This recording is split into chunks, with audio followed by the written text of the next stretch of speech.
এই হলো deadline communications private limited. আপনারা দেখছেন এক্সপ্রেস নিউজ, খবর নেয় খবর দেয়।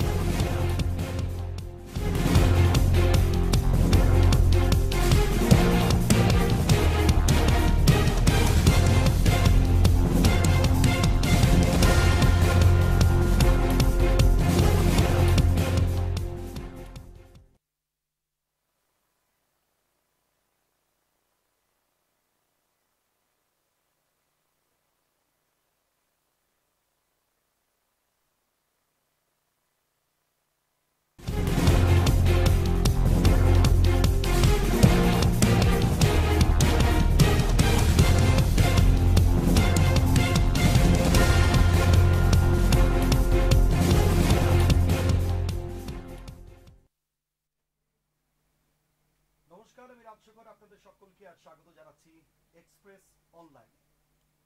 সময় যত গড়িয়েছে, দিন যত বদলেছে, পালাবদলের সঙ্গে সঙ্গে আমাদের সাধারণ জীবন যাপনে, সমাজ জীবনে কিছু পরিবর্তন হয়েছে, কিন্তু এখন পর্যন্ত যা পরিবর্তন হয়নি তা হলো আমাদের মানসিকতা।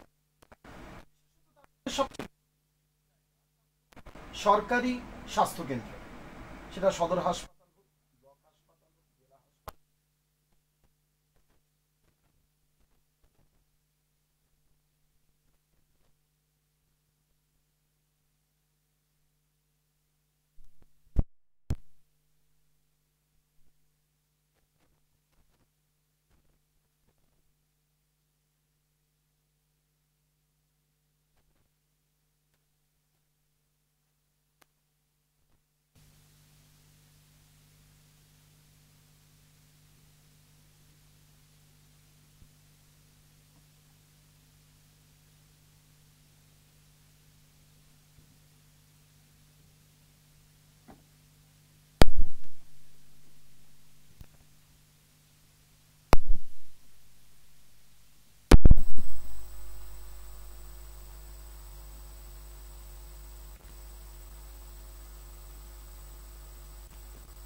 জানবো আমরা আসানসোলের কথা জানবো, তার কাছ থেকে বর্ধমানের কথা জানবো, ওভারঅল আমরা সারা রাজ্যের কথাটাই জানবো এবং তার পাশাপাশি আমাদের জেলায় যারা রয়েছে, বিশেষত যে কয়েকটি সদর হাসপাতালের উপর চাপ অনেকখানি বেশি, দক্ষিণবঙ্গের যে কয়েকটি হাসপাতাল রয়েছে তার মধ্যে সবচেয়ে বেশি চাপ, যেমন বর্ধমান সদর হাসপাতাল, যেমন রয়েছে সিউড়ি সদর হাসপাতাল।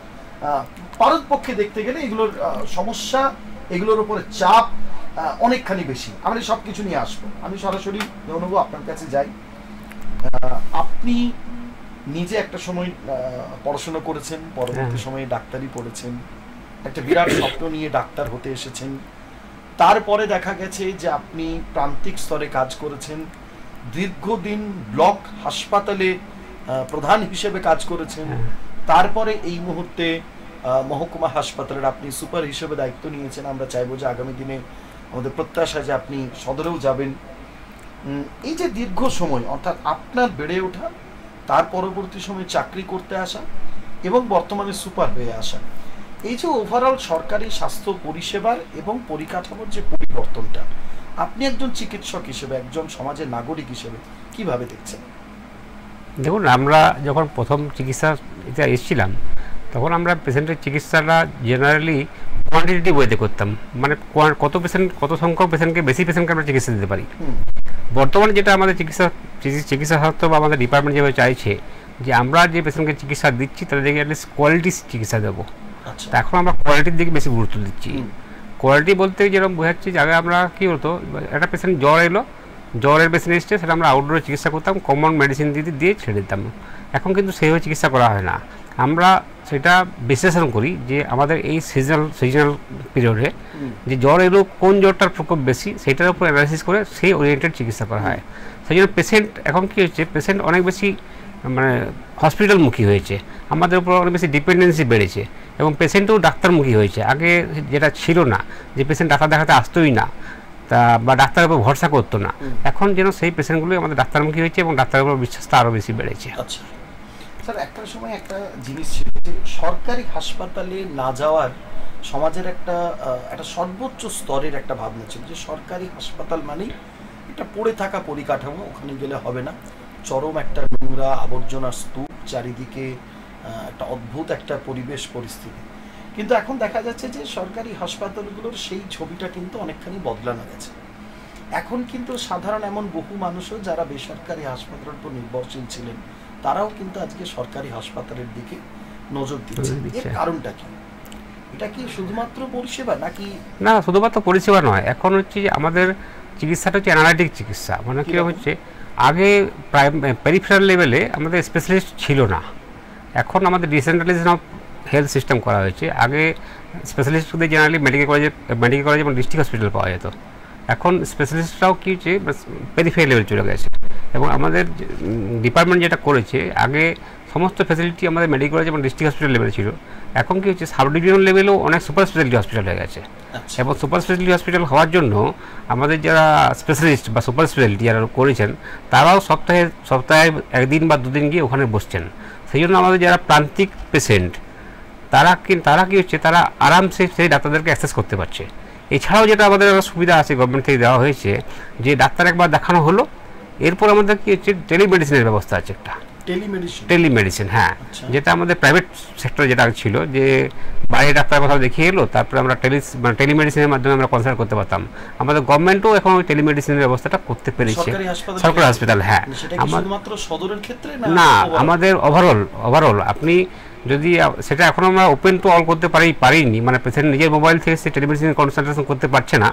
আমাদের যেটা সিস্টেম করা হয়েছে, যে কোনো পেশেন্ট যদি টেলিমেডিসিন কনসালটেশন চায়, তাহলে আমাদের নিয়ারেস্ট যেটা হেলথ সেন্টার আছে, যদি যারা ব্লক লেভেল বাস করে তারা আমাদের নিয়ারেস্ট সিএইচও বলে বস্তু আছে, সুস্বাস্থ্য কেন্দ্র। আর যারা ধরুন আরবান লেভেলে বাস করছে তারা আপনার ওই ইউপিএসসি যেটা বলা হয়, ইউপিএসসিতে গিয়ে কনসার্ন যে ইয়ে আছে আমাদের হেলথ কর্মচারী বা হেলথ স্টাফ, তাকে যদি কি বলে যে আমি একটা কার্ডিওলজিস্ট কনসালটেশন চাই বা আমি একটা মেডিসিন কনসালটেশন চাই, তাহলে সেইটাকে লগ ইন করে পরে আমার সেই স্টাফ সেই ডাক্তারের সঙ্গে কন্ট্যাক্ট করে দিতে পারে এবং তার যে রিকোয়ারমেন্ট সেই রিকোয়ারমেন্টসটা সে পেতে পারে। এই ব্যবস্থাটা আমরা কিন্তু ভালোই, আমাদের সাকসেস রেট খুব ভালো এবং ভালো, ওটা মানে একটা ভালো পজিটিভ সাইন্স হয়েছে ওটা। তাহলে কি হয়েছে, কমন যে পেশেন্টগুলো আছে, common patient in the sense, মানে ধরুন আপনার একটা পেশেন্ট ডায়াবেটিস পেশেন্ট, একটা পেশেন্ট সুগারের পেশেন্ট, তাহলে একটা পেশেন্ট যখন সুগারের পেশেন্ট ওষুধ খাচ্ছে বা প্রেশারের ওষুধ খাচ্ছে, তাকে বারবার কি হচ্ছে আউটডোরে এসে পরে ওই লম্বা লাইনে দাঁড়ানোর কোনো প্রয়োজন নেই ইমিডিয়েটলি, যদি না তার অন্য কোনো সমস্যা হয়। তা সেক্ষেত্রে কী হচ্ছে, সে মেডিসিনটা কন্টিনিউ করবে কি না বা মেডিসিনটার ডোজটা এই পাশ করতে হবে কিনা, সেই জন্য টেলিমেডিসিনের মাধ্যমে তার সেই কাজটা হয়ে যাচ্ছে। ওই জন্য মানুষের না ডাক্তারের প্রতি একটা বিশ্বাসটাও বাড়ছে এবং হসপিটালের প্রতি তার ফেরটা বাড়ছে। তা গভর্নমেন্ট হসপিটালের যেহেতু আমরা জানি যে গভর্নমেন্ট হসপিটাল সেট আপ সবসময় ভালো হয় এবং যে ডাক্তার বন্ধুরা আজকে আমাদের কর্পোরেট হসপিটালে আছেন বা বাইরে আছেন, তারা সবাই যেহেতু গভর্নমেন্ট হসপিটাল থেকে জেনারেলি পড়াশোনা করেছে, তো ওনারাও ওরিয়েন্টেশনটা জানেন যে আমাদের এখানে কী আছে কী নেই। তো সেই জন্য আমাদের একটা পেশেন্টের প্রতি বিশ্বাস আমরা পেয়েছি এবং আরও বেশি ছাড়া পাচ্ছি। স্যার, আপনি এক্ষুনি একটা কথা বললেন, আমার জানতে খুব ইচ্ছে করছে, সেটা হচ্ছে যে একটা সময় বলা হতো, আমরা আমাদের প্রবীণদের মুখে শুনেছি যে সরকারি হাসপাতালে চাকরি করতে যাওয়া, কোথায় কোন হাসপাতালে দেবে, কোন স্বাস্থ্যকেন্দ্রে দেবে, কোন দেবে, এখনো পর্যন্ত যে এই ভাবনাটা অনেকখানি বদলানো গেছে আমার মনে হয় না, আমি ব্যক্তিগতভাবে মনে করি না।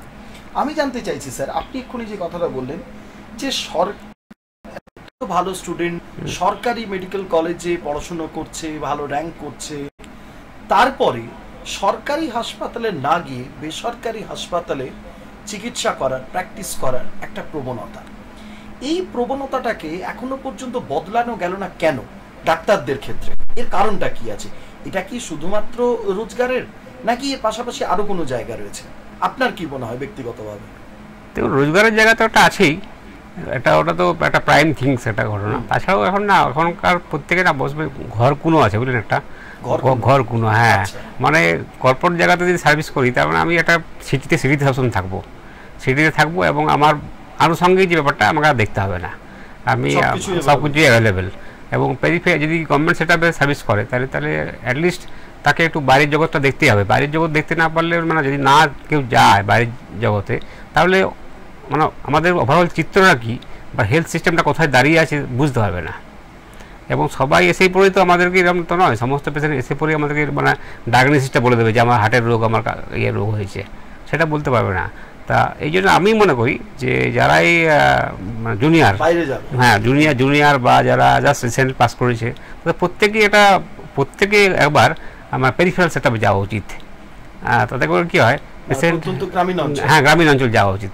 গ্রামীণ অঞ্চল যাওয়া উচিত এই কারণেই, তাতে করে কি পেশেন্টের উপর তার কনফিডেন্সটা বাড়বে এবং পেশেন্টকে কীভাবে আমরা শর্ট আউট করতে হয়, কোন পেশেন্টকে কোথায় পাঠাবো, এবং ইমিডিয়েট যে ক্লিনিক্যাল ডায়াগনোসিস যেটা বলা হয় আমাদের সঙ্গে যেটা চলতো, যে ক্লিনিক্যাল ডায়াগনোসিস, সেই ব্যাপারটা তার এইটা বাড়বে। স্যার আপনার কাছে আমি একটা জিনিস জানতে চাইছি, সেটা হচ্ছে যে একজন রোগী একটা সাধারণ গ্রামীণ একটা স্বাস্থ্যকেন্দ্র, সেখান থেকে মহকুমা হাসপাতাল, সেখান থেকে জেলা সদর হাসপাতাল, সেখান থেকে আরেকটু কলকাতা মেডিকেল কলেজ, বা তার পাশাপাশি এখন তৈরি হয়েছে সুপার স্পেশালিটি বা মাল্টি স্পেশালিটি। কিন্তু অনেক ক্ষেত্রে দেখা যায় যে একজন রোগী সরাসরি চলে যাচ্ছেন জেলা সদর হাসপাতালে কিংবা মহকুমা হাসপাতালে। এই যে গ্রাফটা স্যার, এই গ্রাফটা আমরা একটু জানতে চাইছি, আমরা দর্শকদের কাছে তুলে ধরতে চাইছি যে এই গ্রাফের ভাগটা কি, একজন রোগী তিনি কিভাবে তার চিকিৎসা ক্ষেত্রে সরকারি নিয়মটা কি? সরকারি কিছু এরকম টাইপের কিছু নিয়ম কিছু নেই, বুঝলেন। নিয়ম ইন দ্য সেন্স মানে একটা আমাদেরই উচিত, মানে আমরা যারা প্রাইমারি লেভেল ডাক্তার আছি, আমাদেরই উচিত যে সেই পেশেন্টকে শর্ট আউট করে বলে দেওয়া যে সেই পেশেন্টটা কোথায় যাবে। আচ্ছা, কিন্তু আমরা সেই স্টেজ এখনও পর্যন্ত আসতে পারিনি, বা আমরা সমস্ত পেশেন্টকে ওরিয়েন্টেড করতে পারিনি, আমরা সমস্ত পেশেন্টের কাছে পৌঁছাতে পারিনি, এত করে আমরা পেশেন্টকে বলতে পারি যে আপনার স্থানটা কোথায় বা আপনি কোন ডাক্তার গিয়ে দেখাবেন। বেসিক্যালি আমাদের যে পেশেন্ট, আমাদের হেলথ সিস্টেম আছে বা আমাদের যে টোটাল ওভারঅল পেশেন্ট লোড, তারা কেউই জানে না যে আমি যাব কোথায়। বেসিক্যালি তারা এটাই বলতে চাই, কোথায় যাব, হ্যাঁ তারা জানেই না যে তারা কোথায় যাবে। সেই জন্য কী হচ্ছে, যারা সিম্পল একটা হচ্ছে জ্বর এসছে বা একটা সিম্পল লুজ মোশন নিয়ে প্রেজেন্ট করেছে, সেই পেশেন্টটাও গিয়ে হয়তো মেডিকেল কলেজে লাইন দাঁড়িয়ে পড়ছে, সেও গিয়ে হয়তো আমাদের হসপিটালে লাইন দাঁড়িয়ে পড়ছে, তাদের আদৌ তো তার দরকার নেই।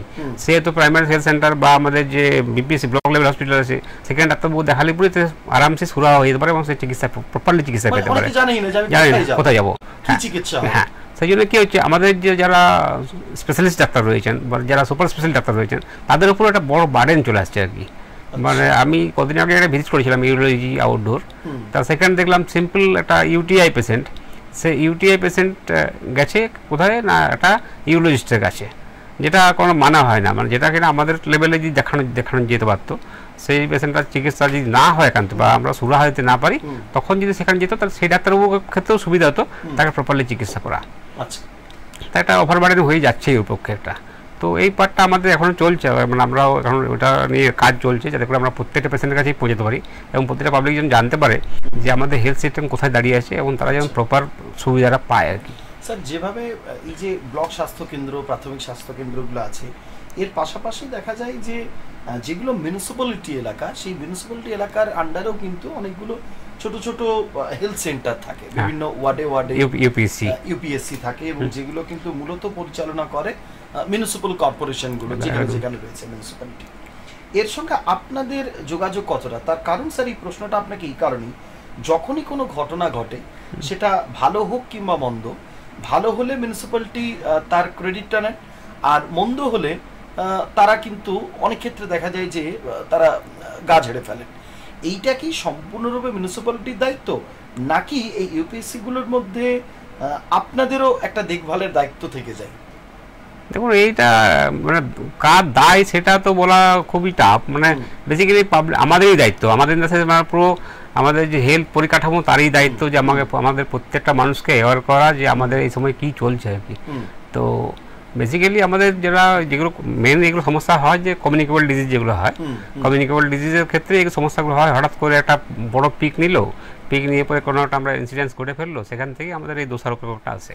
বাট আমরা প্রতি মুহূর্তেই আমরা পাবলিককে অ্যাওয়ার করি যে এই সময় কী করতে হবে বা কী করলে সুবিধা হবে, কী করলে আপনারা অসুস্থ হবেন না। যেমন আমি ফর এক্সাম্পল এখন ডেঙ্গু সিজন চলছে, তা আমরা সবাই জানি যে ডেঙ্গু মশাজনিত রোগ, আমরা ঝোপঝাড় থাকলে ডেঙ্গু হয়, মশা জন্মায়, সেই মশা কামড়ালে ডেঙ্গু হয়।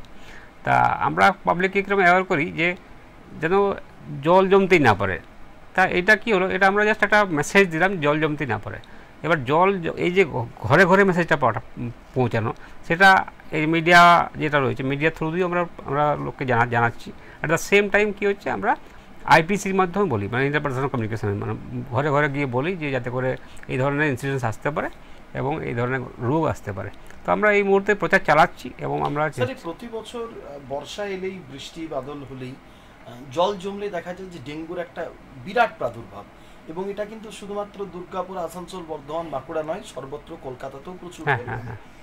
এইটাকে কোনো মতে রোধ করার কি কোনো জায়গা নেই? এটাকে পুরোপুরি একেবারে নিশ্চিহ্ন করার কি কোনো জায়গা নেই?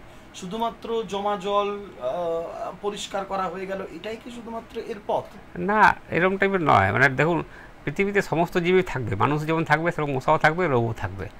তার মধ্যে আমাদেরকে বাঁচতে হবে এবং তাতে করে কী হবে, যাতে করে সেটা মানে মোর্টালিটি হাই না হয়ে যায় আর কি। দেখুন, প্রি মনসুন সিজনে বৃষ্টি পড়বে এবং আমাদের জিওগ্রাফিক যেভাবে এরিয়া রয়েছে আমাদের, তাতে করে প্রতিটা জায়গা থেকে জল সরানো সম্ভব নয়। কিছু জলের জায়গা থাকবে, সমস্ত জলের জায়গায় তো করা সম্ভব না, মাটি দিয়ে ভরাট করে জল জমবে না, এখন সম্ভব না। সমস্ত ঝোপে কেটে ফেলবো, ওটা সম্ভব না। কিন্তু আমাদেরকে অ্যাওয়ার থাকতে হবে যাতে করে আমাদের যে একটা বসবাসের অঞ্চল, সেই অঞ্চলটা যেন আমরা পরিষ্কার রাখতে পারি। কোনো মানুষের যে ডেঙ্গি হয়েছে, সেই মানুষটি প্রথম পর্যায়ে বুঝবেন কি করে? যেমন স্যার, একটা জিনিস দেখা যায় যে যখন ওয়েদারটা চেঞ্জ হয়, অর্থাৎ গ্রীষ্ম থেকে যখন বর্ষায় যায়, আবার বর্ষা থেকে যখন আরেকটা সিজনে যায়, আবার দেখা যায় যে পুজো কাটতে না কাটতেই শীতের প্রাদুর্ভাব, মানে শীতটা একটু একটু করে পড়তে থাকে। এই সময় আমরা দেখি যে জেনারেল ফিজিশিয়ানদের কাছে এবং আপনাদের যে কোনো হাসপাতালে, নার্সিংহোমে সাধারণ মানুষজন যান, হঠাৎ করে কাশি হচ্ছে, হঠাৎ করে জ্বর চলে আসছে। ডেঙ্গির যে তাকে যে ডেঙ্গি অ্যাটাক করেছে, ডেঙ্গি তার যে রোগ হয়েছে, এটা সে বুঝবে কি করে? এবং তার ডেঙ্গি সে বুঝলেই বা সে ভাববেই কিভাবে, এবং তার প্রথম পদক্ষেপ কি? দেখুন, ডেঙ্গু ভাবার একটাই কারণ, এখন ভাবতে হবে যে কোনো জ্বরকেই ডেঙ্গু ভাবতে হবে। এখন যেহেতু সিজন চলছে, যে কোনো জ্বর, হ্যাঁ, এখন প্রি মনসুন যেহেতু টাইম, সেই জন্য আমরা যেহেতু অ্যাওয়ার করছি প্রত্যেকে যে ডেঙ্গু হলেও হতে পারে। সেই জন্য প্রত্যেকটা মানুষের কাছে আমার অনুরোধ, প্রত্যেকটা মানুষের কাছে এবং প্রত্যেকজনের কাছে আমার অনুরোধ, যদি জ্বর হয় এই সময়, তাহলে আপনি ধরে নিন যে ডেঙ্গু হয়েছে, না হোক কিন্তু ধরুন। আমার প্রথম কথা হচ্ছে যে ডেঙ্গু একটা যেহেতু ভাইরাল ডিজিজ, সেই জন্য কিনা ভাইরালাইটিস হবে, মানে হচ্ছে ওই কাপ, সিজিং, চোখ লাল হয়ে যাবে, মুখ লাল হয়ে যাবে, এরকম ব্যাপারটা ভাইরালের যেটা ইনফেকশনের কমন হয় আর কি। এবং হাই টেম্পারেচার হবে, বডি এক হবে, তো এগুলো খুব কমন সিমটমস। তা এই ধরনের যদি জ্বর হয়, আমি প্রত্যেকে যদি অনুরোধ করব, যদি জ্বর হয় তাহলে ওই আপনাকে ওরিড হওয়ার কোনো দরকার নেই। ডেঙ্গু হয়েছে বলে সাংঘাতিক অপরাধ হয়ে গেছে বা সাংঘাতিক কিছু বড় কিছু রোগ হয়েছে, সেটা কিন্তু নয়। না, হ্যাঁ, ভীতসন্ত্র হওয়ার কোনো প্রশ্নই নেই। এটা ওটা আর একটা 5টা রোগের মতো এটা ওটা রোগ। আমার অনুরোধ যেহেতু আমরা প্রত্যেকেই বলছি যে ডেঙ্গু হলেও হতে পারে, সেই জন্য সেই পেশেন্টটা বাড়িতে না থেকে পরে বেশি না ভেবে সোজাসুজি আমাদের ডাক্তারবাবুর কাছে চলে আসুন। ডাক্তারবাবুর কাছে চলে আসুন। যে কোনো আমাদের, আপনি যদি আরবান থাকেন তো আরবান পিএসসিতেও ব্যবস্থা আছে, বা আমাদের আমাদের sub division hospital, block level hospital, সেখানে ডাক্তারবাবু চলে আসুন। আমাদের কাছে যথেষ্ট ব্যবস্থা রয়েছে সেটা আইডেন্টিফাই করার এবং তার চিকিৎসা করার। এরকম, হ্যাঁ, আমরা ওইদিন যেহেতু অটো ইমিউন ডিজিজ নিজের থেকে ঠিক হয়ে যাবে। আচ্ছা, তো নিজের থেকে ঠিক হয়ে যাবে, তো সাবধান থাকতে হবে। আমি আসবো স্যার আপনার কাছে। আমরা একটু সরকারি পরিষেবা এবং তার পাশাপাশি সুপার স্পেশালিটি, মাল্টি স্পেশালিটি, এই সব নিয়ে আসবো। আমরা একটু সরাসরি চলে যাব। আমরা একটু আগেই যে কথা স্যার আলোচনা করছিলাম যে দক্ষিণবঙ্গে যে কয়েকটি সদর হাসপাতাল আছে, তার মধ্যে অবশ্যই অত্যন্ত চাপ, অত্যন্ত গুরুত্বপূর্ণ একটি হচ্ছে, সর্বপ্রথম যা দেখা যায় তা হলো, একটি হলো বর্ধমান এবং দ্বিতীয়টি হলো শিলিগুড়ি। আমরা একটু সরাসরি প্রথমেই যাব বর্ধমান জেলা সদর হাসপাতাল এবং সমগ্র পূর্ব বর্ধমান জেলার কি পরিস্থিতি এই মুহূর্তে। আমাদের সঙ্গে পূর্ব বর্ধমান থেকে সঞ্জিত কুড়ি। সঞ্জিত, তোমাকে স্বাগত জানাচ্ছি সরাসরি এক্সপ্রেস অনলাইনে। এই মুহূর্তে দুর্গাপুর মহকুমা হাসপাতালের মেডিকেল সুপারিনটেন্ডেন্ট ডক্টর ধীমান মণ্ডল আমাদের সঙ্গে রয়েছেন। সঞ্জিত, আমি জানতে চাইবো যে দক্ষিণবঙ্গের সবচেয়ে গুরুত্বপূর্ণ পরিষেবার দিক থেকে গুরুত্বপূর্ণ হলো বর্ধমান সদর হাসপাতাল। সরকারি যে স্বাস্থ্য পরিষেবা বর্ধমান সদর হাসপাতালের ক্ষেত্রে তা কতখানি ডেভেলপ করা গেছে? দেখো, বিষয় হচ্ছে, তোমাকে প্রথমে জানাই যে ডেঙ্গু, এই যে বর্ষা হচ্ছে, বর্ষা মানে একটা ডেঙ্গু দেখা দেয় বর্ষার পরে। তোমরা যেটা নিয়ে আলোচনা করছিলে ডেঙ্গু নিয়ে, এখন ইতিমধ্যে দেখা যাচ্ছে তো বর্ধমান জেলাতে আমরা ইতিমধ্যে খবর পেয়েছি 13 জনের থেকে 21 জনের ডেঙ্গু হয়েছে। 21 জনের ডেঙ্গু, সেখানে বর্ধমান পৌরসভা কিন্তু সেখানে গিয়েছিল, বর্ধমানের বিধায়কও সেখানে গিয়েছিল, তারা পরিদর্শন করেছেন, স্বাস্থ্য দপ্তরের কর্মীরাও সেখানে গিয়েছিল। এবার আসলে বর্ধমান হাসপাতাল, বর্ধমান সদর হাসপাতাল হচ্ছে 5টি জেলাকে তারা কেন্দ্র করে চলছে, কিন্তু বর্ধমান হাসপাতাল যে পরিমাণে লোকের আসা যাওয়া আছে সেই পরিমাণে নীল ছাতা রং উন্নয়ন হচ্ছে ঠিকই, কিন্তু সেই পরিমাণে সিট ক্যাপাসিটি নেই, সেই পরিমাণে চিকিৎসা পরিষেবাটা এখনো পর্যন্ত বেহাল অবস্থায় পড়ে আছে। ডেঙ্গু যদি আতঙ্কতা আমরা বলে থাকি তাহলে বর্ধমান হাসপাতালকে বলা যায়। তার কারণ হচ্ছে বর্ধমান হাসপাতালে আনাচে কানাচে এখনো পর্যন্ত যে পরিমাণে নোংরা আবর্জনা জন্মে আছে, সেখানটাতে প্রতিনিয়ত আমরা ডেঙ্গু মশা এবং ডেঙ্গুর যে আতঙ্ক বলা যেতেই পারে, সেইখানটাতে এখনো পর্যন্ত বর্ধমান হাসপাতালকে আমরা বারংবার এই বিষয় নিয়ে আমরা প্রশ্ন করেছি, সিএমএইচকে সুপারকে আমরা কথা বলেছি। তারা শুধু বলছেন যে আমরা এই বিষয়ে আমরা নজরদারি চালাচ্ছি, আমরা দেখছি, কিন্তু কতটা নজরদারি চালাচ্ছে সেটা কিন্তু আমরা দেখতে পাচ্ছি না, আমরা সাধারণ মানুষের সাথে দেখাতে পারছি না। আমরা প্রতিনিয়ত এই খবর করে চলেছি, আমরা দর্শক দেখিয়ে চলেছি। এবার যদি আমরা আসি গ্রামগঞ্জে যে সমস্ত ডিএমএইচগুলো আছে, সেই সমস্ত জায়গাতে যদি যাই, একদম বেহাল অবস্থা বলা যেতেই পারে। কারণ রাজ্য সরকার যেখানটাতে স্বাস্থ্য পরিষেবা নিয়ে এত উন্নত দেখাচ্ছে, এত কাজকর্ম করছে, সেইখান দাঁড়িয়ে কিন্তু গ্রামগঞ্জে যে সমস্ত ব্লক গুলোতে স্বাস্থ্য দপ্তর গুলো রয়ে গেছে, একদম বেহাল অবস্থা বলা যেতে পারে। সেখানটাতে কোনো কোনো স্বাস্থ্যকেন্দ্র আমরা দেখেছি ছাদ ভেঙে পড়ছে, ছাদ চুঁইছে জল পড়ছে, সেখানে ঠিক মতো চিকিৎসকরা থাকেন না, ড্রেন আছে, এবং তোমাকে এটাও জানিয়ে দিই যে যেখানটা রোগীর চিকিৎসা করা হয় সেইখানটা তো পর্যন্ত জল জমে থাকে, এবং পাশে যে সমস্ত ঘরগুলো থাকে তাতে নোংরা আবর্জনা ভর্তি হয়ে থাকে। এই নিয়ে আমরা বারংবার আমরা জেলা প্রশাসনকে জানিয়েছি। সঞ্জিত, একটা জিনিস হচ্ছে যে এই যে সমস্যাগুলোর কথা তুমি বলছো, এই সমস্যাগুলো কিন্তু ছিল এবং এই সমস্যাগুলো আজও আছে, এ নিয়ে কোনো দ্বিমত নেই। আমি আরেকটা জায়গাতে আসতে চাইছি সঞ্জিত, সেটা হচ্ছে যে গত শেষ কয়েকটা বছরে এই যে সুপার স্পেশালিটি মাল্টি স্পেশালিটি তৈরি করা হয়েছে বর্ধমান হাসপাতালের, কিন্তু অনেকগুলো ডিপার্টমেন্ট, যে ডিপার্টমেন্টগুলো ছিল না বা যে ডিপার্টমেন্টগুলোর বেহাল অবস্থায় একেবারে পড়েছিল, সেই ডিপার্টমেন্টগুলোকে ডেভেলপ করা হয়েছে। তুমি শুরুতেই বলেছো যে প্রচুর চাপ রয়েছে রোগীর, তা সত্ত্বেও বর্ধমান সদর হাসপাতালের ক্ষেত্রে যে প্রবল চাপ, অর্থাৎ 2 বর্ধমান জেলার চাপ, দেখা যায় যে গোটা বীরভূম জেলার চাপ, অনেক ক্ষেত্রে দেখা যায় যে বাঁকুড়া মেডিকেল কলেজ থাকলেও বাঁকুড়া থেকে বহু মানুষ সেখানে ছুটে চলে যান, আরামবাগ হুগলি থেকে বহু মানুষ সেখানে ছুটে চলে আসে, এই একটা চাপ রয়েছে। মানে এই এত প্রবল রোগীদের চাপ সত্ত্বেও পশ্চিমবঙ্গ সরকারের তরফে, স্বাস্থ্য দপ্তরের তরফে যে যে উদ্যোগগুলো নেওয়া হয়েছে নতুন করে জেলা সদর হাসপাতালে, সেইটা কতখানি এই মুহূর্তে সাধারণ মানুষের কাছে একটা পজিটিভ হয়ে দাঁড়াচ্ছে? এখন পর্যন্ত সেইভাবে পজিটিভ বলা যেতে পারেই না। তার কারণ হচ্ছে যে এখনো পর্যন্ত বর্ধমান হাসপাতালে যে সমস্ত যদি তোমার যদি বলে আলট্রাসোনোগ্রাফি বলি বা যে সমস্ত চেস্টের পরীক্ষাগুলো হয়, এখনো পর্যন্ত সকাল থেকে রাত পর্যন্ত লাইন দিয়ে থাকতে হয়। যদি উন্নতি হয় তাহলে এত লাইন দিয়ে থাকতে হবে কেন? এক একটা রোগী যেখানটা আসে একদম মুমূর্ষু রোগী, যে হয়তো দেখা গেল কিছুক্ষণ পরে তার একটা অন্যরকম অঘটন ঘটতে পারে, সেই সমস্ত রোগীগুলোকে সকাল দিয়ে লাইন দিয়ে দাঁড়িয়ে থাকতে হয়। যে সমস্ত জায়গাগুলোতে তোমার ইউএসজি করা হয়, যেখানে তোমার অন্যান্য ছবি, বুকের ছবি বা অন্যান্য ছবিগুলো পরীক্ষা নিরীক্ষা করা হয়, সেইখানটা তো যে পরিমাণে নোংরা আবর্জনা পড়ে থাকে, পাশে মলমূত্র পড়ে থাকে, এবং গরু কুকুরের মলমূত্র এত ভরপুর হয়ে থাকে, সেটাও কিন্তু বর্ধমান হাসপাতাল থেকে এখনো কোনো নজর নেই। তোমাকে তো বলতে পারি শিশু ওয়ার্ড, বর্ধমান যেখানে সুপার বসেন তার উল্টো দিকে আছে শিশু ওয়ার্ড, শিশু ওয়ার্ডের নিচেই আছে তোমার চেস্টের পরীক্ষা করায়, যেখানটাতে একদম বাজে অবস্থা বলা যেতেই পারে। কারণ ওখানটাতে যে পরিমাণে পাথর পড়ে আছে, বালি পড়ে আছে, ড্রেন আছে, ড্রেনের মলমূত্র ওখানটাতে একদম পোকা মাকড়ে গিজগিজ করছে, মশায় গিজগিজ করছে। সেখানটা প্রতিনিয়ত যে সমস্ত লোকগুলো ওখানে আসেন, পেশেন্টের রোগীরা ওখানটায় বসেন আসেন, কিন্তু এই যে এত বাজে পরিস্থিতি ওখানে জন্মে আছে, সেখানটায় বসাটাই খুব দুষ্কর হয়ে যায়। তুমি যেটা বল উন্নয়ন, রাজ্য সরকার উন্নয়ন অনেক ঘোষণা করছে, কিন্তু কতটা উন্নয়ন আজকে বাংলা মানুষ পাচ্ছে এটা কিন্তু বড় দেখার বিষয়। এই সমস্ত যে হাসপাতালগুলো আছে সেইখানটা চিকিৎসার গাফিলতি আমরা প্রতিনিয়ত শুনতে পাচ্ছি, প্রতিনিয়ত খবর করে চলেছি। তার কারণ হচ্ছে যে এখন পর্যন্ত যে সমস্ত চিকিৎসকরা সিনিয়র চিকিৎসকরা তারা কিন্তু হাসপাতাল ছেড়ে বাইরে প্র্যাকটিসটা এখনো নিয়মিত করে চলেছে। যেখানটা রাজ্য সরকার বলেছে, আমার জেলা প্রশাসন বলেছে যে ডাক্তারদেরকে আগে তাদের হাসপাতালকে পরিষেবা দিতে হবে, তারপর তারা বাইরে চিকিৎসা করবে তাদের পরে বিষয়। কিন্তু এখনো পর্যন্ত দেখা যাচ্ছে আউটডোর গুলো যেখানটা আছে সকাল 10টা থেকে বেলা 2টো পর্যন্ত ডাক্তারদের থাকার কথা, কিন্তু সেখানে পর্যন্ত জুনিয়র ডাক্তাররা চালাচ্ছে, সিনিয়র ডাক্তাররা কেউ থাকছেন না।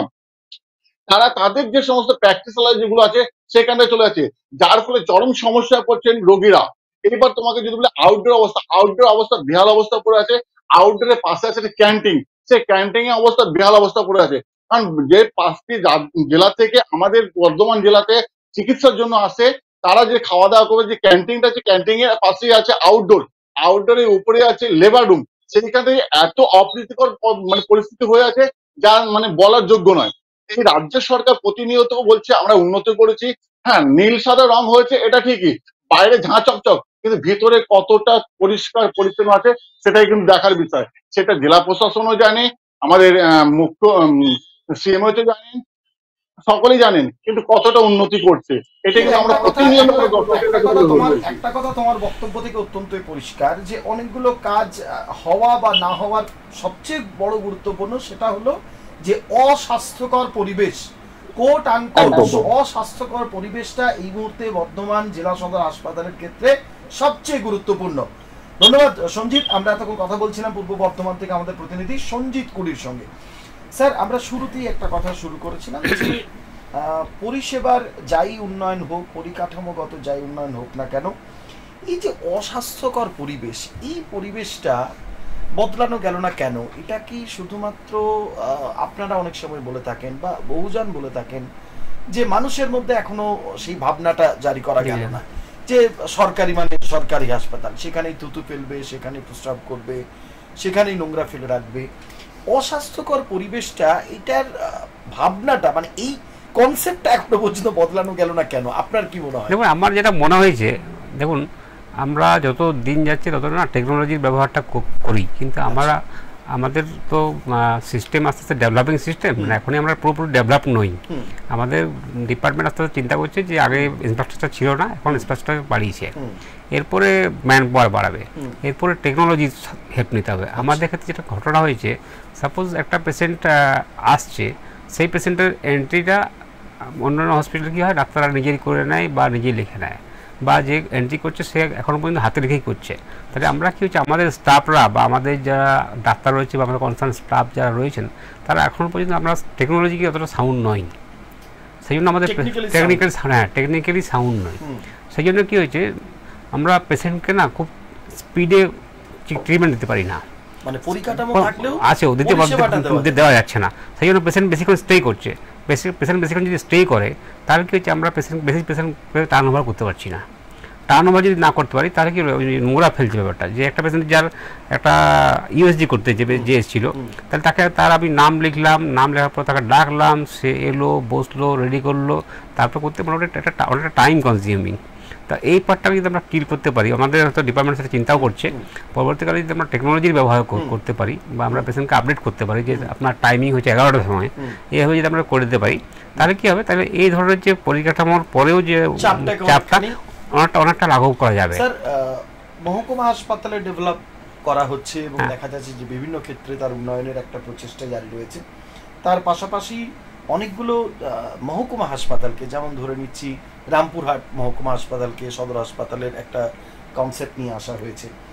এই যে মহকুমা, জেলা সদর, সুপার স্পেশালিটি, মাল্টি স্পেশালিটি, এই যে ভাগগুলো, অর্থাৎ বেসরকারি স্বাস্থ্য পরিষেবার পরিকাঠামো সেই অনুযায়ী সরকারিভাবে একটা পরিকাঠামো তৈরি করা হচ্ছে, বেসরকারির মতো সরকারি। তো এর ফারাকটা কি কি কি কি এটার মধ্যে আছে? মানে এমন কি আছে যা জেলা সদরে আছে সুপার স্পেশালিটিতে নেই, বা সুপার স্পেশালিটিতে আছে মাল্টি স্পেশালিটিতে নেই? মানুষের কাছে কি কনসেপ্ট আপনি তুলে ধরবেন? দেখুন, এই যে এগুলো বলছেন যে super speciality, multi speciality, district hospital, sub division hospital, এগুলো বেসিক্যালি একটা নাম, আমাদের এটা করে বেসিক্যালি এটা একটা ক্লাসিফিকেশান, বুঝছেন, ক্লাসিফিকেশান মানে গভর্নমেন্টের ডিপার্টমেন্টাল ক্লাসিফিকেশান। সাব ডিভিশন হসপিটালের তার একটা লেভেল থাকে, তার মধ্যে কজন মেডিকেল স্পেশালিস্ট থাকবে, কজন সার্জিক্যাল স্পেশালিস্ট থাকবেন, কজন গাইনোকোলজিস্ট থাকবেন। ডিস্ট্রিক্ট হসপিটাল তার থেকে বেশি থাকবে। মেডিকেল সাব ডিভিশন হসপিটালে কিছু মেডিসিন থাকবে, যে মেডিসিনটা ডিস্ট্রিক্ট হসপিটাল এর থেকে কিছু বেশি মেডিসিন থাকবে। কিছু ইনভেস্টিগেশন ফ্যাসিলিটি, যেটা কিনা আমাদের সাব ডিভিশন হসপিটাল থাকবে, যেটা কিনা তার থেকেও বেশি ফ্যাসিলিটি আমাদের ডিস্ট্রিক্ট হসপিটাল বা সুপার স্পেশালিটি হসপিটাল থাকবে। তা এখন যে ভাগগুলো করা হয়েছে, basically decentralisation of the health system. আচ্ছা, অন্য কিছুই না, মানে নামগুলোই খালি আমরা গাল ভরার নাম, বাট এটা হচ্ছে আমাদের দেশের পরিকাঠামোটা একটা ডিসেন্ট্রালাইজেশন করা হয়েছে যাতে করে সবার ক্ষেত্রেই, মানে না ওই জন্যই করা হয়েছে যে যেটা ছিল না নামটা। এমন কি কোনো ভাগ আছে যেটা সুপার স্পেশালিটিতে নেই, মাল্টি স্পেশালিটিতে আছে, এই চিকিৎসাগুলো এখানে হবে না, ওই চিকিৎসা? হ্যাঁ হ্যাঁ, একদম একদম একদম আছে। মানে আপনার মাল্টি স্পেশালিটি বলতে আপনার ধরুন কোনো কোনো হসপিটালে মেডিসিন, সার্জারি, গাইনি ছিল, যা কিনা অর্থোপেডিক্স বা ট্রমা সেন্টার ছিল না, তখন সেটা কি হলো মাল্টি স্পেশালিটি বলতে সেই একটা সিস্টেম সেখানে ইনকুলেট করা হয়েছে, তখন সেটা মাল্টি স্পেশালিটি হয়েছে। মানে অল আমাদের যে ইয়ে আছে, সাবজেক্ট আছে, সমস্ত সাবজেক্টের চিকিৎসাই ওখানে হয়, that is called multi speciality. আর সুপার স্পেশালিটি যেটা বলতে বোঝাচ্ছিলাম আমি, যে সুপার স্পেশালিটি বলতে বোঝাচ্ছি যেরকম সব কারোর kidney disease, heart disease, lung disease, তাহলে সেখানে এই নর্মাল চিকিৎসা ছাড়াও সেই ধরনের স্পেশালিস্ট চিকিৎসা হয়, দ্যাট ইজ সুপার স্পেশালিটি। আমি আসবো স্যার। স্বাভাবিকভাবেই হাসপাতাল, সরকারি হাসপাতাল বা বেসরকারি হাসপাতাল যাই হোক না কেন, পরিষেবা পরিকাঠামো ডেভেলপমেন্ট যতই হোক না কেন, চিকিৎসকের বিরুদ্ধে যে অভিযোগ, যে চিকিৎসায় গাফিলতি, রোগী মৃত্যু, এই নিয়ে কিন্তু আমরা নানান সময় নানান খবরাখবর আপনাদের সামনে আমরা তুলে ধরি, যার মধ্যে কয়েকটি জেলা বিশেষভাবে উল্লেখযোগ্য, মালদহ রয়েছে, মুর্শিদাবাদ রয়েছে এবং সর্বাগ্রে রয়েছে বীরভূম জেলার নাম। এই মুহূর্তে বীরভূম জেলা থেকে শিউড়ি সদর থেকে আমাদের প্রতিনিধি অগ্নিবেশ চক্রবর্তী এই মুহূর্তে আমাদের সঙ্গে। অগ্নিবেশ, সামগ্রিকভাবে গোটা বীরভূম জেলার স্বাস্থ্য পরিকাঠামোর যতখানি উন্নয়ন করা গেছে, অর্থাৎ নিত্য নতুন মেশিন এসেছে, হাসপাতালগুলো চাকচিক্য করা হয়েছে, ডাক্তারদের বসার জায়গা চেঞ্জ করা হয়েছে, কিন্তু পারতপক্ষে পরিকাঠামোর কতখানি বদল আনা গেছে কি মনে হয় তোমার? দেখো, প্রথম স্বাস্থ্য ব্যবস্থা বলতে যেটা বোঝায় সেটা হলো যে বীরভূম জেলায় স্বাস্থ্য ব্যবস্থা নিয়ে যে সমস্ত বড় বড় সুপার স্পেশালিটি হাসপাতাল গড়ে উঠেছে, যেগুলি সবারই চোখের সামনে গড়ে উঠেছে, দেখতে পায় মানুষ, কিন্তু সেখানে পরিষেবা কতটা পায় এটা কিন্তু বড় প্রশ্ন। যেখানে শিউড়ি সুপার স্পেশালিটি হাসপাতালে যদি আমরা আসি, যেখানে ডিজিটাল এক্স রে পরিষেবা ছিল, সেই ডিজিটাল এক্স রে পরিষেবা বিগত প্রায় 6 মাস ধরে বন্ধ পড়েছিল, পুনরায় আবার চালু হয়েছে। এবং শিউড়ি সুপার স্পেশালিটি, সেখানে রামপুরহাট সুপার স্পেশালিটি বা রামপুরহাট মেডিকেল কলেজ, যে প্রশ্ন দীর্ঘ এই কয়েকদিন ধরে উঠছে যে চিকিৎসকের গাফিলতিতে রোগী মৃত্যু, তাহলে কি চিকিৎসা কি পাচ্ছে না রোগীরা? এবং যেখানে আমাদের প্রথম প্রশ্ন, বীরভূম লাগোয়া হলো ঝাড়খণ্ড, এবং সেই ঝাড়খণ্ড থেকে যে পেশেন্ট সেটা সংখ্যাটা খুব বেশি, এবং ধরতে গেলে দিনে 5 থেকে 7টা পেশেন্ট প্রায় শিউড়ি সদর হাসপাতাল বা রামপুরহাট মেডিকেল কলেজে ভর্তি হয়, কিন্তু তারা কি ঠিকঠাক সেই পরিষেবা পাচ্ছে? তারা কিন্তু একাধিক অভিযোগ তোলে যে তাদের ঠিকঠাক পরিষেবা তারা পাচ্ছে না, এবং তাদেরকে কখনো তাদের যখন চিকিৎসা গাফিলতি হয় তখন তাদেরকে বর্ধমান রেফার করে দেওয়া হয়, বা সেখান থেকে তাদের মৃত্যু পর্যন্ত হয়েছে, এমনও অভিযোগ উঠেছে, এমনও রোগীর আত্মীয় পরিজনদের তরফ থেকে।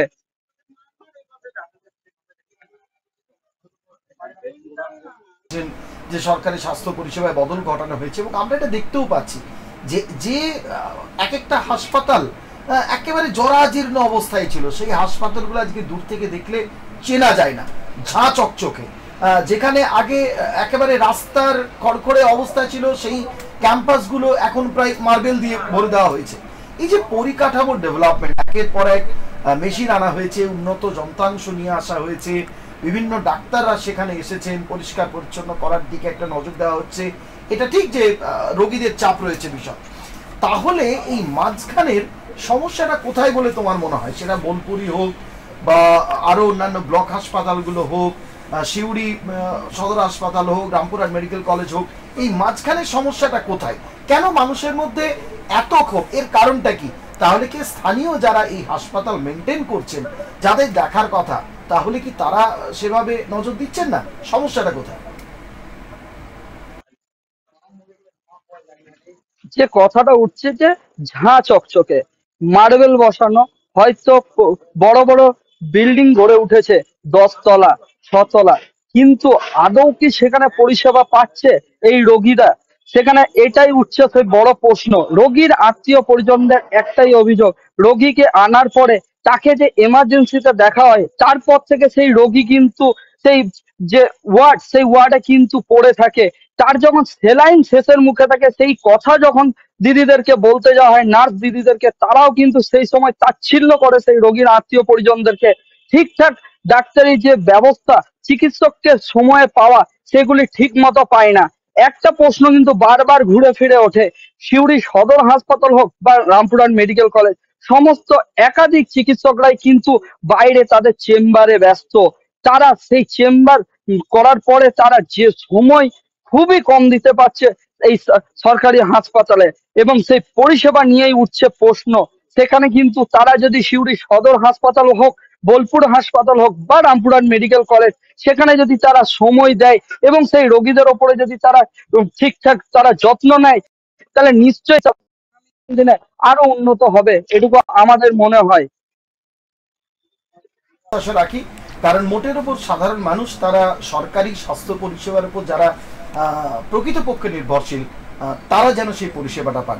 অনেক অনেক ধন্যবাদ। আমরা কথা বলছিলাম সিউড়ি থেকে বীরভূম জেলায় আমাদের প্রতিনিধি অগ্নিমেষ চক্রবর্তীর সঙ্গে। স্যার, এই অভিযোগটা আজকে নতুন নয়।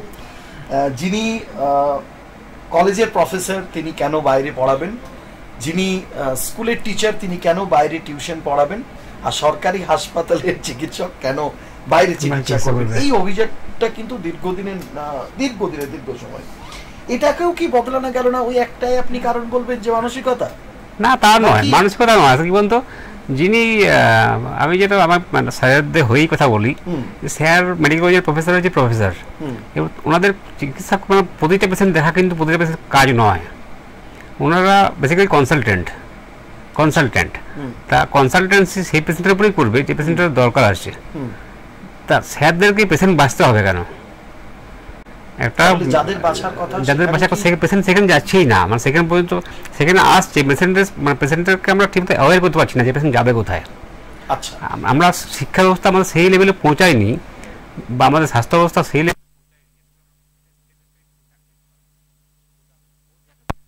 এটা যেটা এক্সাম্পল দিচ্ছিলাম যে সিম্পল ইউটিআই পেশেন্ট গিয়ে যে ইউরোলজিস্টের সামনে চলে গেছে, এবার সেই ইউরোলজিস্ট স্যার ইউটিআই পেশেন্টকে কী দেখবে? তার সেই দেখার মতো তার পরিস্থিতি নয়।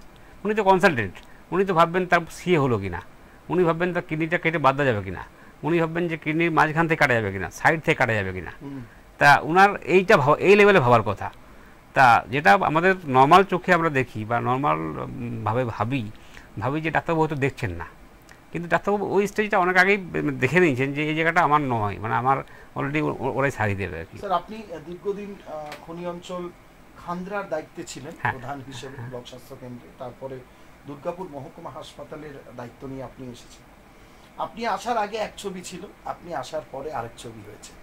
আপনি এই মুহূর্তে এমন একটি মহকুমা হাসপাতালের দায়িত্বে, যে মহকুমা হাসপাতাল কিন্তু দক্ষিণবঙ্গের অন্যতম মহকুমা হাসপাতাল, এবং খনি, শিল্পাঞ্চল এবং কৃষি অঞ্চলের একটা মহকুমা হাসপাতাল, যার দায়িত্বটা কিন্তু অনেকখানি বেশি। পরিকাঠামোর দিক থেকে কতখানি কি বদলানো গেছে আমরা একটু, তার কারণ অধিকাংশ সময় দেখা যায় যে আপনারা অনুষ্ঠান করেন, বিভিন্ন সময় দেখা যায় যে কোনো না কোনো নিত্য নতুন মেশিন উদ্বোধন করা হচ্ছে, ডিপার্টমেন্ট উদ্বোধন করা হচ্ছে, বৃহৎ একটি বিল্ডিং গত কয়েক মাস আগে আউটডোরের উদ্বোধন করা হয়েছে। কি আপনারা ডেভেলপ করেছেন দুর্গাপুর মহকুমা হাসপাতালের ক্ষেত্রে? দেখুন, দুর্গাপুর মহকুমা হাসপাতাল তো এখন অনেকখানি ডেভেলপড। তার মধ্যে বলতে হয়, প্রথম যেটা বলতে হয় যে কথাটা হচ্ছিল যে আমাদের এক্সরে মেশিন প্রথমে ছিল না, মানে অনেক পুরোনো মডেলের এক্সরে মেশিন ছিল। সেটা আমরা লাস্ট 3 বছর আগে আমরা সেই এক্সরে মেশিনটাকে ডিজিটাল করতে পেরেছি।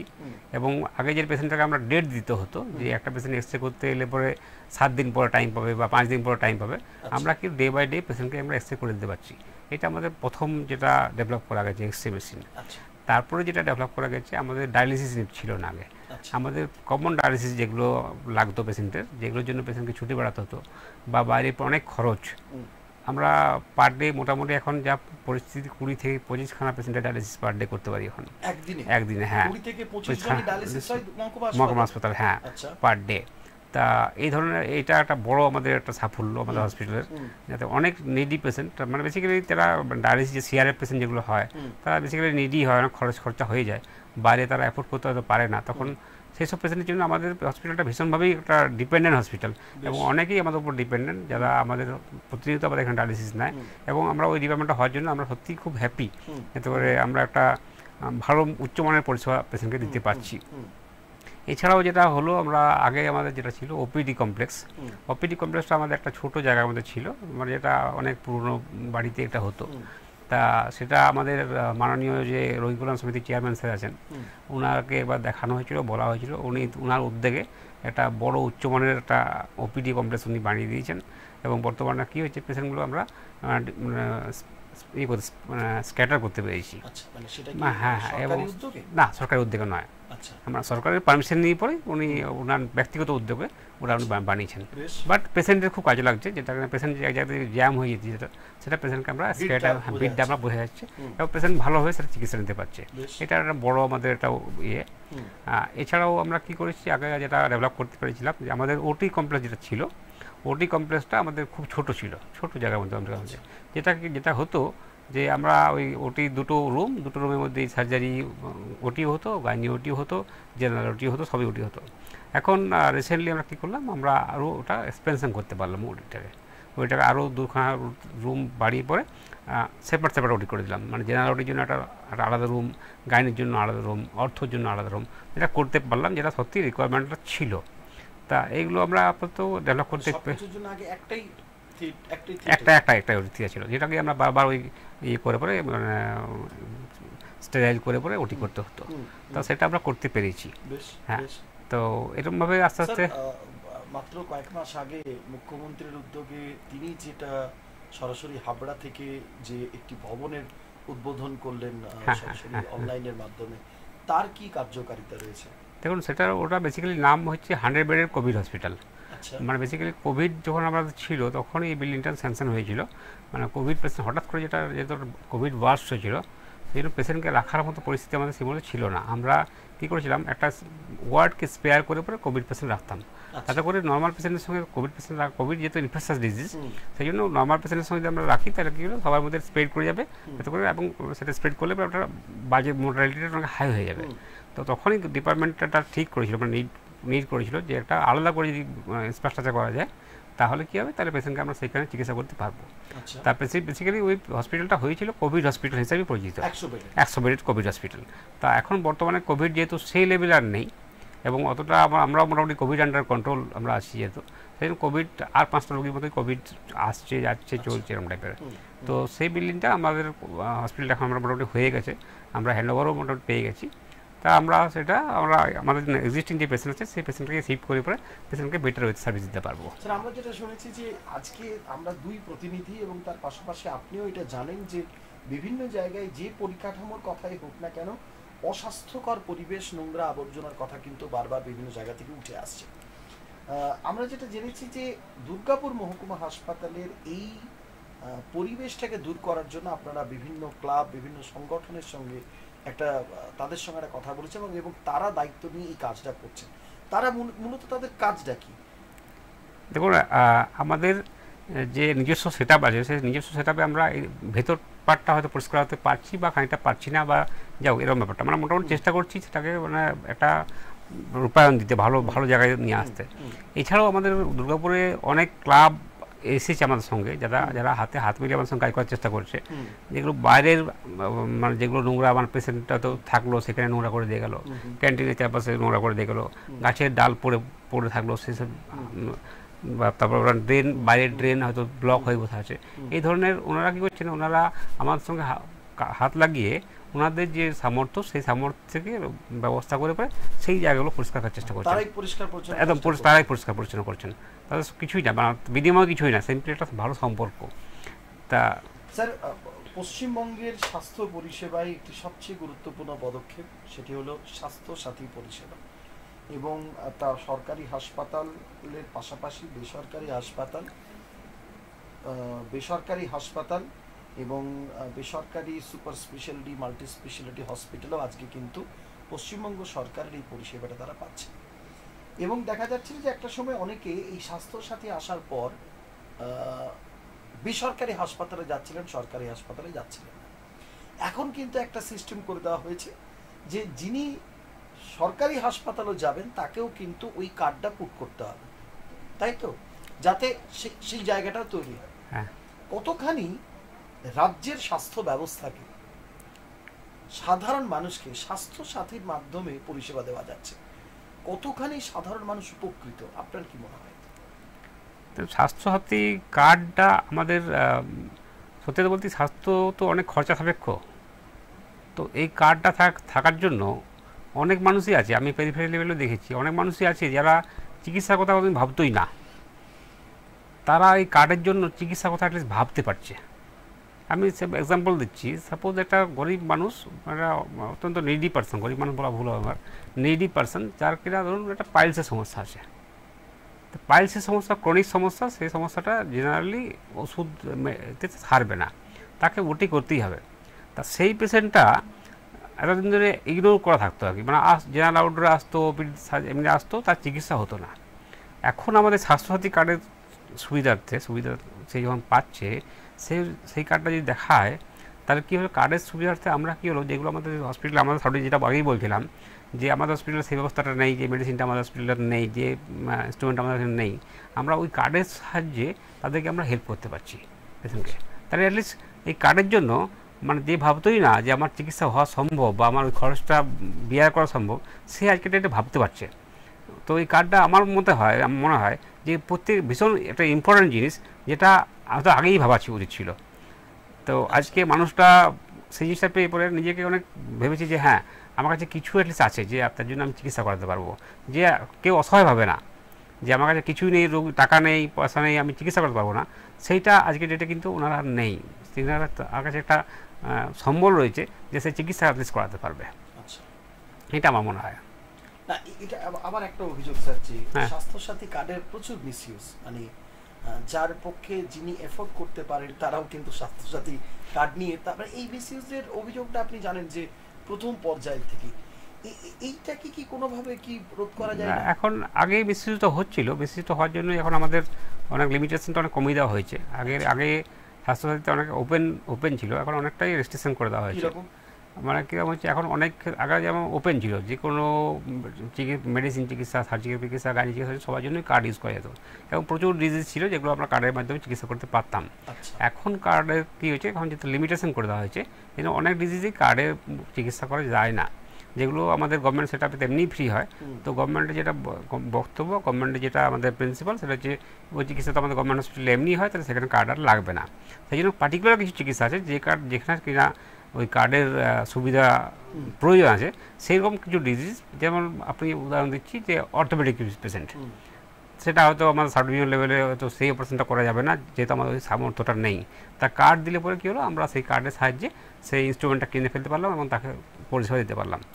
তো সেই জন্য লিমিটেশন করলেও মানুষ কিন্তু বঞ্চিত হবে না, মানে ফেসিলিটি পাচ্ছি।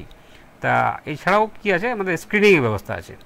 মানে আগে যেমন প্রাইভেট হসপিটাল কোনোটা ডিজিজ ব্লক করলো, মানে কার্ডে ব্লক করলো, সেটা কি হতো, ব্লক করলে পরে তারা টাকাটা পেয়ে যেত। এখন কী হয়েছে, এখন তারা আমাদের ডিস্ট্রিক্ট লেভেলে একটা কমিটি আছে, সেই কমিটিতে কী হলো, সেই যারা যে ক্লেমটা হয় সেই কমিটিতে সেই ক্লেমটা প্লেস করা হয়। সেই কমিটি কী করেছে, কমিটি আবার সেটাকে ডিস্ট্রিবিউট করে দিয়েছে, মানে আমিও তার মধ্যে একটা মেম্বার। এতে করে সেই যারা যে ক্লেমটা করলো, সেই ক্লেমটাকে আমি আবার ভেরিফাই করব যে সেই ক্লেমটা জাস্টিফাইড ও জাস্টিফাইড নট। তো সেইটা যদি আমি ভেরিফাই করে যখন যদি লিখে দিই হ্যাঁ ইট ইজ জাস্টিফাইড, তবেই সেই ক্লেমটা পাবে। তা এটা আগে ব্যবস্থা ছিল না, এখন সেটা করা হয়েছে, এবং এই জন্য কী হচ্ছে, আমাদের যে ডুপ্লিকেসির ব্যাপারটা সেটা অনেকখানি কমানো গেছে আর কি, আগের থেকে অনেকটাই।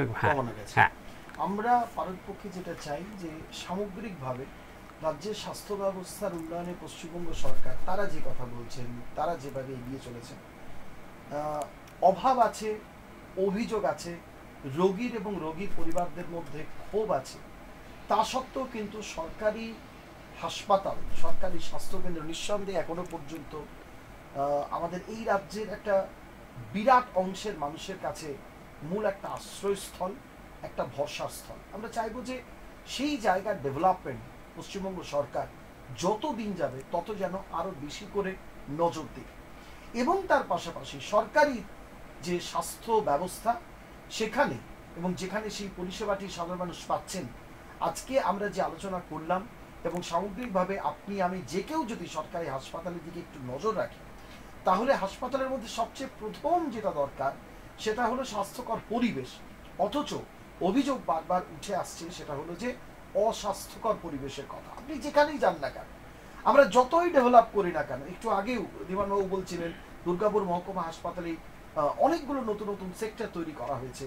সরকারি হাসপাতালে, জেলা সদর হাসপাতালে, মেডিকেল কলেজে, সুপার স্পেশালিটিতে, মাল্টি স্পেশালিটিতে স্বাস্থ্য সাথীর মাধ্যমে প্রচুর ডেভেলপ করা গেলেও অস্বাস্থ্যকর পরিবেশ থেকে আমরা যতক্ষণ না রেহাই পাবো, এবং তার মধ্যে কিন্তু আমাদের মধ্যে, আপনার আমার ডাক্তারবাবু প্রত্যেকের মধ্যে জনসচেতনতা সেইটা যতক্ষণ না বাড়ানো যাবে, ততক্ষণ কিন্তু প্রকৃত অর্থে যে উন্নয়ন বলতে যা বোঝায় সরকারি স্বাস্থ্য পরিষেবা এবং পরিকাঠামোর ক্ষেত্রে, সেটা কিন্তু সম্ভব নয়। আমরা চাই যে পশ্চিমবঙ্গ সরকার সাধারণ মানুষের আর্থ সামাজিক উন্নয়নের পাশাপাশি মানুষকে সুস্থ রাখার ক্ষেত্রে যা দরকার সেদিকে আরো অনেক বেশি করে নজর দিন।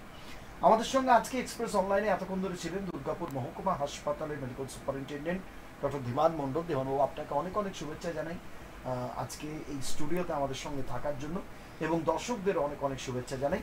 আজকের মতো এক্সপ্রেস অনলাইন আমরা এখানে শেষ করছি। সকলে ভালো থাকবেন, নমস্কার।